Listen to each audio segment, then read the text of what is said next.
Durante o acordo de lideranças, no início da sessão ordinária desta terça-feira, os representantes da Associação dos Moradores do Bairro Santa Fé convidaram a comunidade para participar de um almoço solidário no dia 27 de julho na paróquia Santa Rita de Cássia.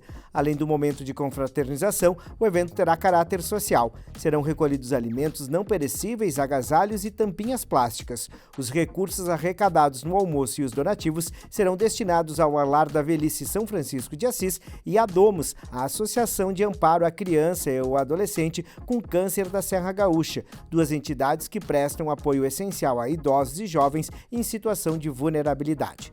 Na ordem do dia, foi aprovado por maioria o requerimento do vereador Capitão Ramon do PL, que solicita informações detalhadas sobre o terreno adquirido pelo município de Caxias do Sul em 2024, destinado à implantação do parque automotivo.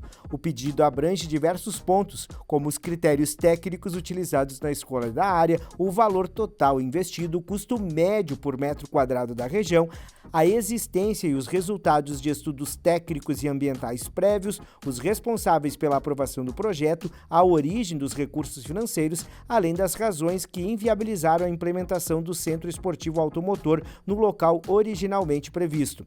O vereador também solicita esclarecimentos sobre o uso futuro do terreno e se há um novo local em estudo para o projeto. Também foi acatada a alteração no Fundo Municipal de Fomento à Reciclagem, o Ecofundo.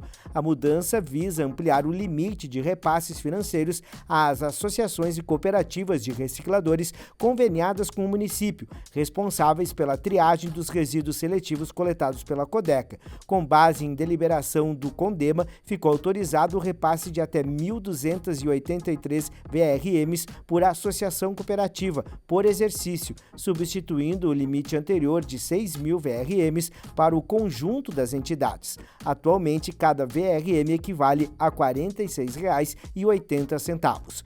Por fim, foi aprovado o parecer do Tribunal de Contas do Estado do Rio Grande do Sul, TSE-RS, que avaliou as contas do Executivo Municipal de Caxias do Sul relativo ao exercício de 2019, sob a gestão dos ex-prefeitos Daniel Guerra e Flávio Cassina. O TSE, por meio da primeira Câmara, emitiu parecer favorável com ressalvas à aprovação das mesmas e determinou ao atual gestor que adote medidas efetivas para o cumprimento na educação infantil de forma a atender no mínimo 50% das crianças com até 3 anos de idade. No espaço do Grande Expediente, a vereadora Andressa Marques falou sobre a Conferência Municipal de Habitação que foi realizada no final da semana passada, com a eleição de 20 delegados que vão pensar políticas públicas para o setor para diminuir o déficit habitacional em Caxias do Sul.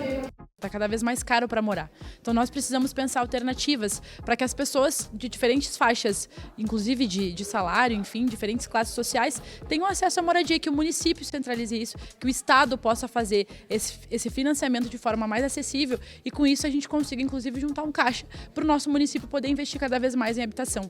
E uma das pautas que eu levantei foi que nós tenhamos 3% do nosso orçamento investido em habitação, porque assim a gente vai conseguir fazer com que as pessoas tenham acesso à moradia de forma mais acessível.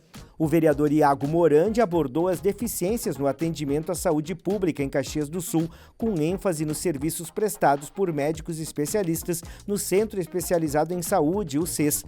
O parlamentar apontou a frequente ausência de cumprimento dos horários estabelecidos pelos profissionais e a falta de empatia no atendimento à população, fatores que comprometem a qualidade do serviço oferecido. A gente foi até o CES fiscalizar, como eu falei na tribuna aqui, né? E a gente não foi nada feliz lá, ao saber que o médico não se encontrava no local. Quando a gente chegou lá, ele não estava mais lá. E a pessoa que eu fui falar que me chamou até o local, ela falou que chegou um pouquinho atrasada, por ter filhos especiais, acabou se atrasando, mas o médico não quis mais atender por conta do atraso dela. Então faltou um pouquinho de bom senso ali, e a gente acredita que se a pessoa espera 5 anos para um atendimento, não é por alguns minutos de atraso que ela deve deixar de ser atendida. Indo para um pouco mais além, a questão dos leitos, tá?